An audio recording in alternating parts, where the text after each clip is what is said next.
नमस्कार, मैं हूं राजेश पिपलोदिया और इस वक्त आप देख रहे हैं दोपहर न्यूज। लगातार नई और ताजा जानकारियों के लिए हमारे चैनल को आप सबसे पहले सब्सक्राइब कर लीजिए पेश है एक खास खबर। और अब एक नजर डालते हैं ओंकारेश्वर की कुछ खास बड़ी खबरों पर। मध्य प्रदेश सरकार के द्वारा लिए गए निर्णय, जिसके तहत पूर्व में कोटवारों को दी गई भूमि शासन के नाम की जा रही है। इस मामले में तहसील भर के कोटवार एकत्रित होकर मानधाता तहसील कार्यालय पहुंचे थे, जहां उन्होंने ज्ञापन देकर मांग की है कि उनकी सेवा के बदले शासन ने उन्हें कृषि भूमि प्रदान की थी, लेकिन अब उस भूमि पर उनका नाम दर्ज नहीं हो रहा है। खसरे से भी नाम गायब है। ऐसे में उन्हें सुविधाओं का लाभ नहीं मिल पाएगा। कोटवारों की बात सुनकर तहसीलदार नरेंद्र मुवेल ने कहा कि कोटवारों से भूमि वापस नहीं ली जा रही है। दी गई भूमि का गलत उपयोग ना हो, इस हेतु शासन ने नियमों में कुछ बदलाव किया है।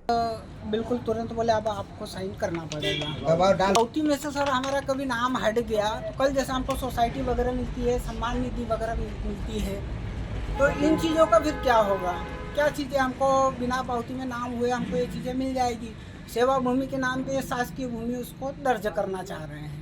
तो अभी तक ये कितने एकड़ आप लोगों को मिले? सर हर किसी के पास अलग अलग है। किसी के पास 3 एकड़ है, किसी के पास 8 एकड़ है और किसी के पास 50 एकड़ के लगभग भी है। पिछली जो मुख्यमंत्री शिवराज जी की सरकार थी, उसमें कहीं ना कहीं कोटवार भाइयों की जो वेतन में वृद्धि की गई थी। कितना वेतन अभी आपको दे रहे थे? मेरे को उस समय जब 2023 के पहले जो मेरा वेतन था 400 रुपये था और 2023 के बाद में मेरा उन्होंने 600 रुपये बढ़ा के 1000 रुपये मेरा वेतन किया गया था उसमें। अब आपको सरकार यह ज़मीन आपसे वापस लेना चाहती है? वापस लेना नहीं चाहती। उनका कहने का मतलब है कि नाम आपका हट जाएगा उस पे से, बाकी ज़मीन आपके पास रहेगी, उनका ऐसा कहना है। पर हमारी एक शंका है कि जब हमारा नाम ही नहीं रहेगा उस चीज़ पे, तो फिर हम किस अधिकार से उसको हमारा कह पाएंगे या कहीं उस लोन। जो MPLRC एक्ट जो है, MPLRC जो एक्ट के अनुसार जो है वो सेवा भूमि जो होती है कोटवार को उसकी सेवा के रूप में दी जाती है।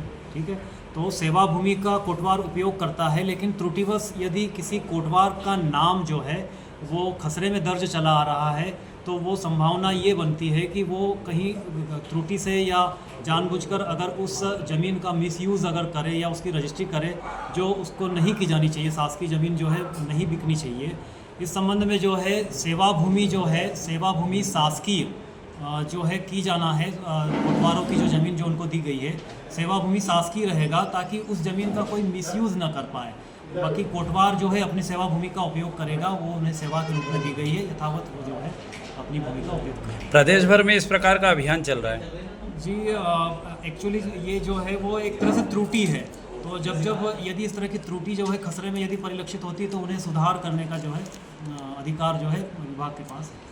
अच्छा, मानधाता टप्पे के जो कोटवार यहाँ एकत्रित हुए और इनका कहना पड़ा कि हमको नोटिस भी नहीं दिया और कोई बताया नहीं और आज ही हमको बुलाया गया। नहीं, उन्हें जो सूचना भी दी गई थी और नोटिस भी जारी किया गया था, उन्हें जो है कॉल भी किया गया था कि आज जो है आप जो है यहाँ समक्ष में उपस्थित हो जाएं।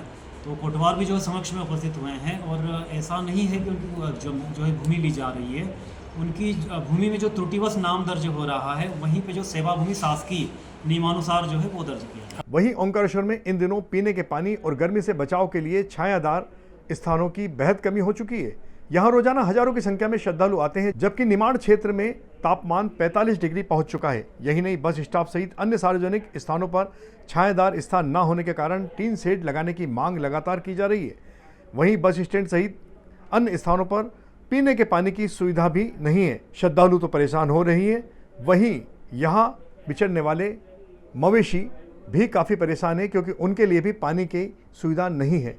एक्चुअली नर्मदे हर हम आए साईं बाबा की शिरडी से, महाराष्ट्र से, और महाराज जी के दर्शन भी हो गए। हम यहाँ आश्रम में भी रुके थे और बस स्टैंड पे तो हम बहुत घूमे हैं। ओल्ड बस स्टैंड पे भी गए, नए बस स्टैंड पे भी आए, लेकिन यहाँ पे आज का माहौल देख के, आज का जो टेम्परेचर है 42 प्लस टेम्परेचर चल रहा है आजकल। ना छाव की व्यवस्था है यहाँ पे, कुछ तो सभा मंडप लगना चाहिए यात्रियों के लिए। इतने दूर से यात्री आते, मध्य प्रदेश टूरिज्म को एक बात ध्यान में रखनी चाहिए। और मेन तो यहाँ पे इतना कड़ाके की धूप में भी पीछे देखिए एक ही नल बचा हुआ है पानी नहीं पीने के लिए। पानी यहाँ वहाँ से अभी ये टाइम पे तो खाना कम पानी ज़्यादा चाहिए, क्योंकि धूप का महीना है, इतना कड़क टेम्परेचर है।